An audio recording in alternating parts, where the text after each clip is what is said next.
اعوذ باللہ من الشیطان الرجیم بسم اللہ الرحمن الرحیم وَإِن تُصِبْهُمْ اور اگر ان کو پہنچتی ہے حسنۃ کوئی بھلائی کوئی نیکی کوئی اچھائی یقولو وہ یہودی اور منافقین کہتے ہیں ھذہ من عند اللہ یہ تو اللہ کی طرف سے ہے اور یعنی اتفاقی ہے وَإِن تُصِبْهُمْ اور اگر ان کو کوئی پہنچتی ہے سیئۃ برائی تو یقولو وہ کہتے ہیں ھذہ من عندک یہ تمہاری طرف سے ہے یعنی اللہ کے نبی کو الزام دیتے ہیں یہ تیری وجہ سے ہے قل اے نبی آپ فرما دیں کل من عند اللہ کہ سب اللہ کی جانب سے ہوتا ہے ہر چیز اللہ کی جانب سے فما لہؤلاء القوم پس کیا ہو گیا ہے ان لوگوں کو اس قوم کو کیا ہو گیا ہے کہ لا یکادون قریب نہیں ہے کہ یفقہون حدیثا کہ وہ بات کو سمجھیں بات کو کیوں نہیں سمجھتے اس بات کو سمجھنے کی کوشش کریں ما اصابک من حسنۃ اور جو پہنچتی ہے تجھ کو بھلائی آپ کو کوئی بھلائی پہنچتی ہے تو فمن اللہ پس وہ اللہ کی جانب سے ہوتی ہے وما اصابک من سیئۃ اور جو پہنچتی ہے تجھ کو برائی کوئی بری چیز کوئی تکلیف کوئی آزمائش تو فمن نفسک تو وہ تیرے نفس کی وجہ سے تیرے نفس کی طرف سے وہ ارسلناک اور ہم نے اے میرے محبوب آپ کو بھیجا ہے للناس لوگوں کے لیے رسولاً رسول بنا کر پیغام خدا کا پیغام پہنچانے والا بنا کر وکفا باللہ شہیدہ اور آپ پر اللہ کی گواہی کافی ہے اللہ گواہ کافی ہے من یطیع الرسول جس نے رسول کی اطاعت کر لی فقد اطاع اللہ پس تحقیق اس نے اللہ کی ہی اطاعت کی ومن تولی اور جس نے روگردانی کی اللہ اور اس کے رسول کی تو فما ارسلناک تو اے میرے محبوب آپ کو ہم نے نہیں بھیجا علیہم ان پر حفیظا نگہبان بنا کر آپ ان پر کوئی نگہبان بھی نہیں ہے کہ زبردستی آپ ان کو ہدایت ہی دیں گے اگر وہ روگردانی کرتے ہیں تو پھر ہم ان کو پوچھ لیں گے تو اس لیے آپ رسول ہیں بس آپ پیغام پہنچائیں دعوت دیتے رہیں سورۃ النساء کی آیت نمبر 78 79 اور 80 تین آیتیں آپ کے سامنے تلاوت ہوئی ہیں آپ نے ان کا ترجمہ سماعت فرمایا سب سے پہلے ربط آیات ان آیتوں کا پچھلی آیتوں کے ساتھ تعلق کیا ہے ربط کیا ہے گزشتہ رکوع میں منافقین کے متعلق یہ بات بیان ہو چکی ہے کہ بعض لوگ ایسے ہیں کہ لمل یبطئن جو جہاد میں شامل ہونے کے لیے تاخیر کرتے ہیں جب مدینہ میں رسول اللہ صلی اللہ علیہ وسلم کو منادی جہاد کے لیے پکارتا تھا حی علی الجہاد حضور نے جہاد کا حکم دیا ہے نکلنا ہے سفر کرنا ہے تیاری کرو فلاں وقت نکلیں گے تو وہ تاخیر کرتے یا بالکل شریک نہیں ہوتے تھے تو انہوں نے بظاہر اسلام قبول کر رکھا تھا مگر ان کے دل ایمان سے خالی گزشتہ درس میں بعض ایسے لوگوں کا ذکر ہوا تھا جو قتال کو بھی ناپسند کرتے ہیں اور وہ لوگوں سے اس طرح ڈرتے ہیں جس طرح اللہ سے ڈرنا چاہیے بلکہ اس سے بھی زیادہ خوف کھاتے ہیں جس طرح آج کل کہتے ہیں کہ امریکہ بہت بڑی پاور ہے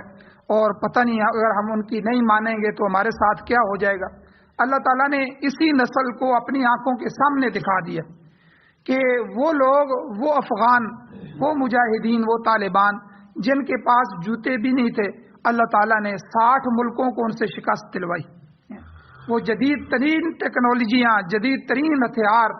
ڈیزی کٹر بم اور آسمان پر چلتے ہوئے سیارے سیارچے اور سیٹلائٹ سسٹم اور جدید ترین ہیلی کاپٹر اور جدید ترین فوجی اور پوری تربیت کے ساتھ آئے اللہ تعالیٰ نے ایسے ذلیل کیا 22 سالوں میں کہ وہ جاتے ہوئے راستہ تلاش کر کے پوری دنیا کو ڈال کے کہ ان سے ہمارے مذاکرات کرواؤ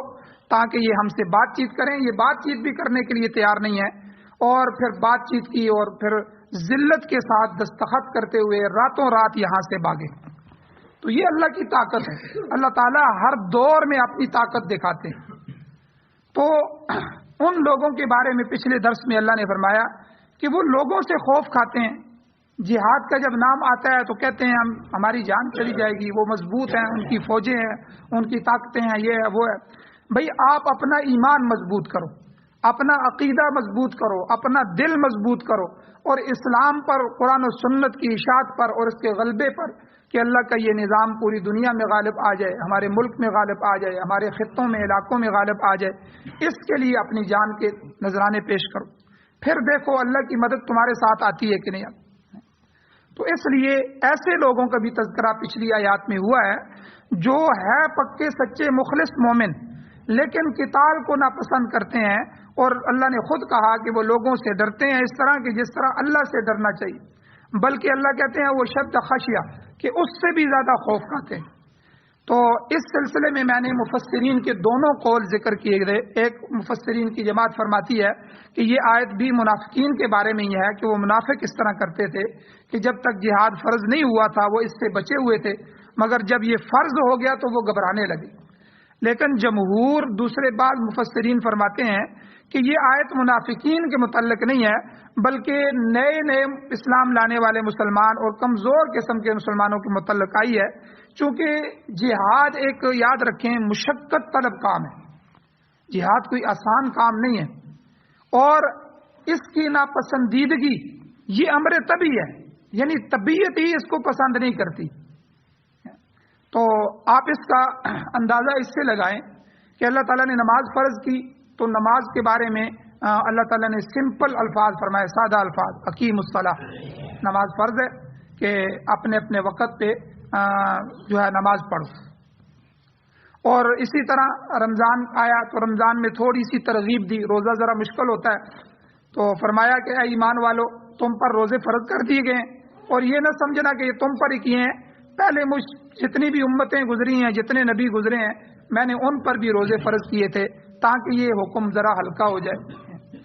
اور لعلکم تتقون، تاکہ تم متقی بن جاؤ۔ بہرحال الفاظ سادہ تھے۔ جہاد کو جب فرض کیا تو اللہ نے خود اس ناپسندیدگی کو سامنے ذکر فرمایا۔ دوسرے سپارے میں اللہ فرمایا کتب علیکم القتال وہو کرہ لکم، تم پر جہاد فرض کر دیا گیا ہے تو حالانکہ وہ تمہارے لیے ناپسندیدہ ہے، لیکن آگے اللہ نے ترغیب دی کہ عسیٰ ان تحبوا شیئا وہو شر لکم وعسیٰ ان تکرہوا شیئا وہو خیر لکم، بہت سی چیزیں ایسی ہیں جن کو تم ناپسند سمجھ رہے ہوتے ہو لیکن ان میں تمہارے لیے خیر ہوتی ہے، اور بہت سی چیزیں ایسی ہیں کہ جن کو تم پسند کرتے ہو لیکن پیچھے بیک میں نتیجے کے اعتبار سے اس میں تمہارے لیے شر ہوتا ہے، تو یہ تو اللہ ہی جانتا ہے۔ اس لیے جہاد تمہارے اوپر فرض کر دیا گیا ہے یہ تمہارے لیے امر طبعی کہ تمہارے لیے یہ ناپسندیدہ ہے اور بھاری ہے، لیکن یاد رکھنا اللہ نے اس میں خیر رکھی ہے۔ ظاہر بات ہے جب آپ جہاد کریں گے تو آپ کے علاقے محفوظ ہو جائیں گے، آپ کے لوگ محفوظ ہو جائیں گے، ایک نسل اگر قربانی دے گی تو اگلی نسلیں محفوظ ہو جائیں گی۔ آج اگر افغانستان کے لوگ قربانی نہ دیتے تو امریکہ تو آ چکا تھا اور اگلی نسلیں ان کی غلام ہو جاتی، اور نسلوں تک، شاید صدیوں تک افغانستان کبھی آزاد نہ ہوتے، افغان لوگ کبھی بھی آزاد نہ ہوتے، یہود و نصارہ کا پنجہ ان پر گڑ چکا تھا، لیکن ایک نسل نے قربانی دی، 20-22 لاکھ لوگ شہید ہوئے، لیکن کئی نسلوں کو بچا کے چلے گی۔ تو کتنا بڑا خیر ہے کہ اگر آج تم قربانی دو گے، غلامی کو قبول نہیں کرو گے، تم مشقتوں کی زندگی گزارو گے تو تمہاری نسلیں اور تمہاری اولادیں امن کی زندگی گزاریں۔ آپ افغانستان کی تاریخ پڑھیں، افغان آزاد قوم ہے، آزاد کلچر، آزاد قوم، تو تاریخ کے اندر آتا ہے کہ کسی قوم نے حملہ کر کے افغانستان پر قبضہ نہیں کیا، حالانکہ کئی ممالک ہیں ایک دوسرے پہ حملہ کرتے ہیں، دنیا کی الگ الگ تاریخ ہے، ہر ملک کی الگ تاریخ ہے، کوئی کس طرح آزاد ہوا، کوئی کس طرح آزاد ہوا، اور جس طرح فلسطین ابھی آہستہ آہستہ یہودیوں کے پاس جا رہا ہے، یہ بھی ایک تاریخ بن رہی ہے۔ ایک آزاد اسلامی ملک، ایک بیت المقدس قبلہ اول دوبارہ مسلمانوں کے سونے کی وجہ سے اور غفلت کی وجہ سے اور ایمان کی کمزوری کی وجہ سے دوبارہ یہودیوں کے ہاتھوں میں جا رہا ہے۔ ہماری آنکھوں سے ہم دیکھ رہے ہیں کہ وہ دن بدن قبضہ کر رہے ہیں، اور ابھی ایک لکیر سی بچ گئی ہے فلسطین کے نقشے پہ جو صرف فلسطینیوں کے پاس ہے، باقی سارا یہودیوں کے پاس ہے۔ تو اسی طرح کشمیر پہ انڈیا قبضے کر رہا ہے، اس نے قبضہ کیا ہوا ہے، اور ابھی باقاعدہ ہماری غفلت کی وجہ سے اور وہ نقشہ بھی اس کے حوالے ہونے والا ہے۔ تو یعنی یہ سارے ملکوں کے اتار چڑھاؤ، آزادی، غلامیاں، یہ پورا بر صغیر ہمارا تھا، 800 سال مسلمانوں نے حکومت کی، 8 صدیاں، لیکن آج دیکھیں کتنے ملکوں کے حصے بن گئے۔ تو یہ نقشے بدلتے رہتے ہیں دنیا کے۔ وَتِلْكَ الْأَيَّامُ نُدَاوِلُهَا بَيْنَ النَّاسِ، اندلس اور اسپین جو ہے وہاں مسلمانوں کی حکومتیں تھیں اور مسلمان ترقیوں پر ترقیاں کر رہے تھے، لیکن آج وہاں اسلام کا نام لینے والا بھی کوئی نہیں ہے۔ تو یہ دنیا کی تاریخ ہے۔ اگر آج ہم نے پاکستان کے نظریاتی سسٹم کی حفاظت نہ کی، پاکستان کے اسلامی کلچر کی حفاظت نہ کی، تو ایک وقت آئے گا، یہ مقروض تو ہو چکا ہے، اتنے قرضے ہیں کہ پورے پاکستان کو بھی بیچا جائے تو اس کے قرضے ختم نہیں ہوتے،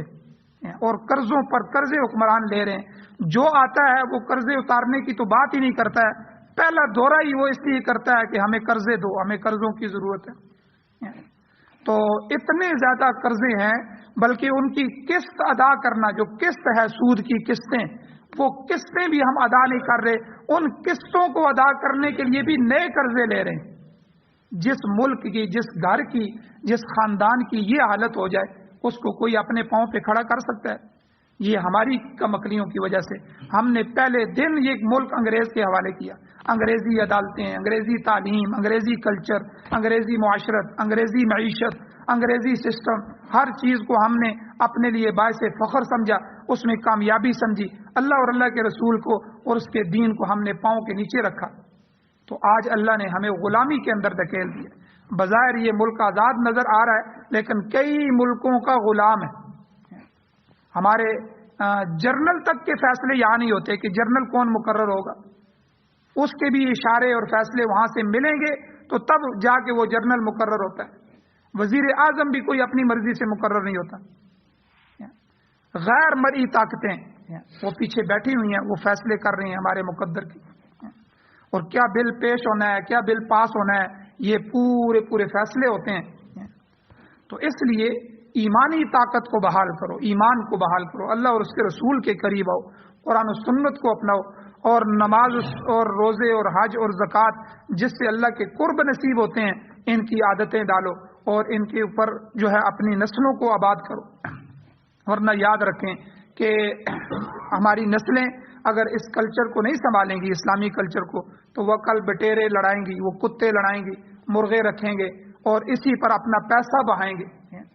ہم دیکھتے ہیں جو ہے بیلوں کی دوڑ ہوتی ہے، فلانوں کی دوڑ ہوتی ہے، 7-7 لاکھ روپیہ، 10-10 لاکھ روپیہ، اور جو ہے وہ کروڑ روپیہ اس طرح بہا دیتے ہیں،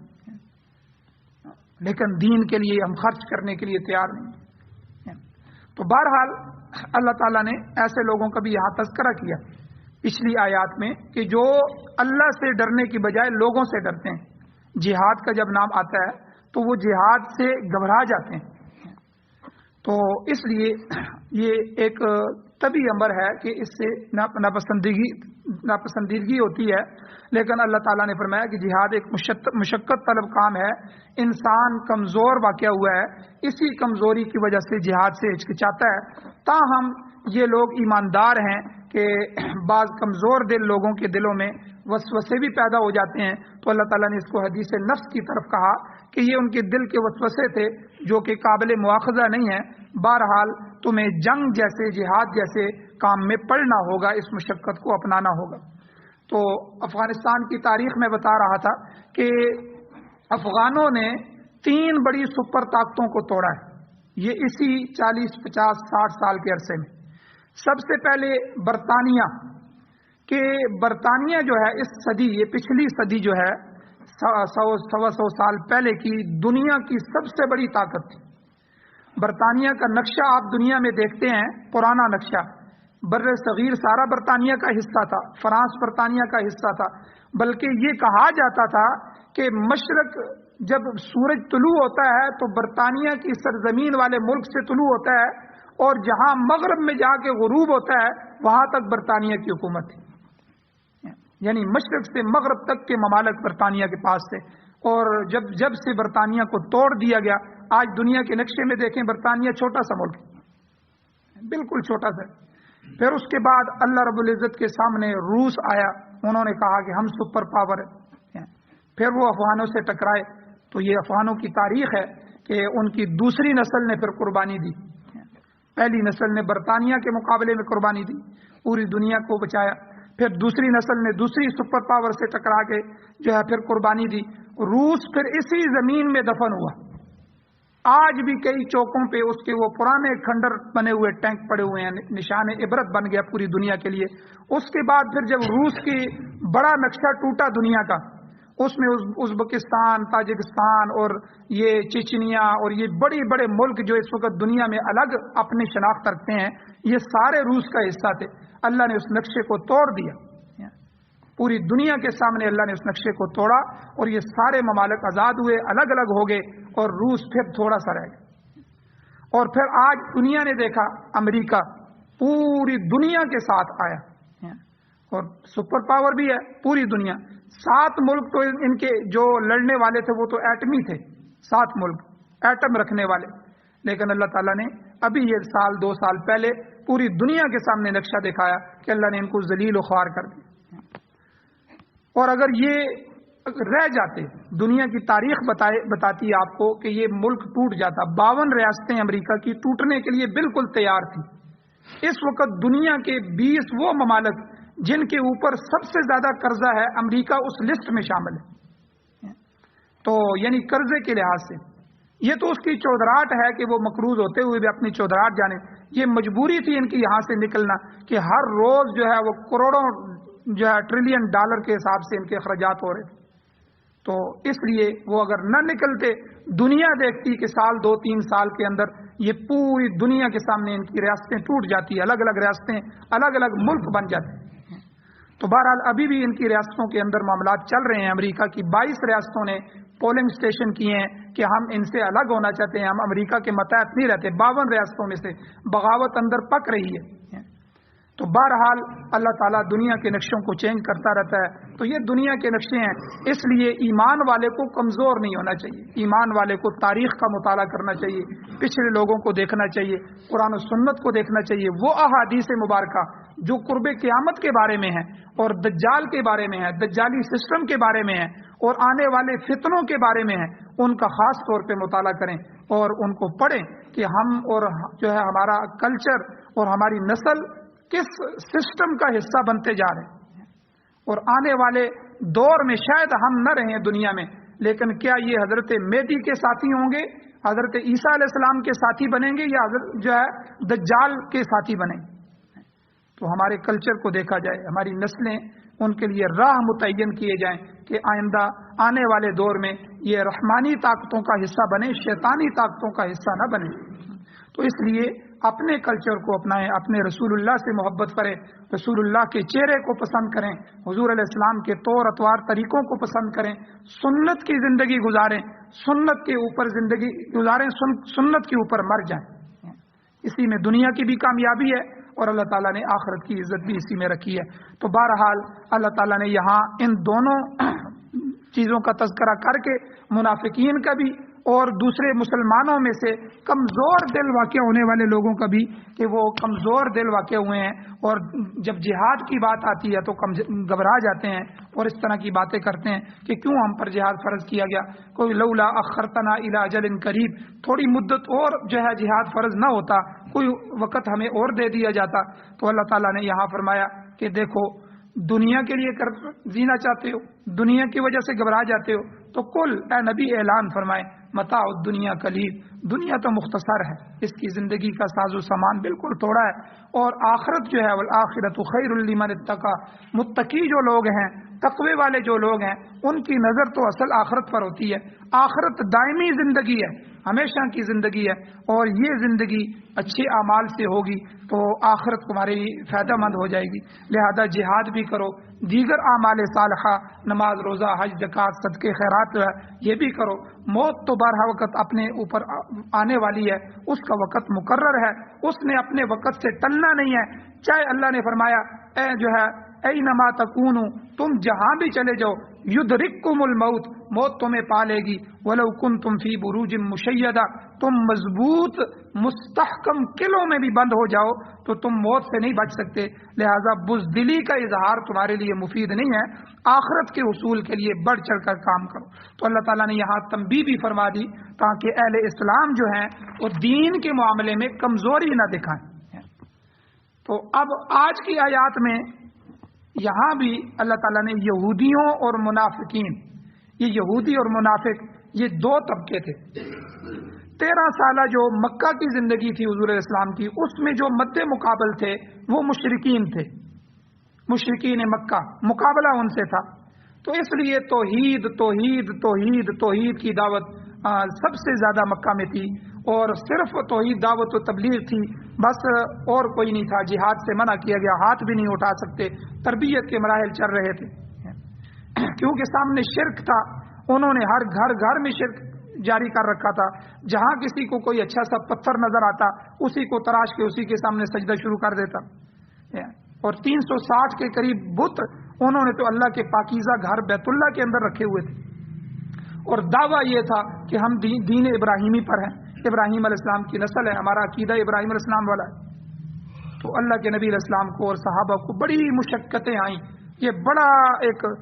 درد بھرا زمانہ تھا کہ جس میں تکلیفیں ہی تکلیفیں تھیں، مجاہدہ ہی مجاہدہ تھا، گویا کہ آگ اور خون کے دریاؤں سے گزارا گیا صحابہ کو یہ مکی زندگی۔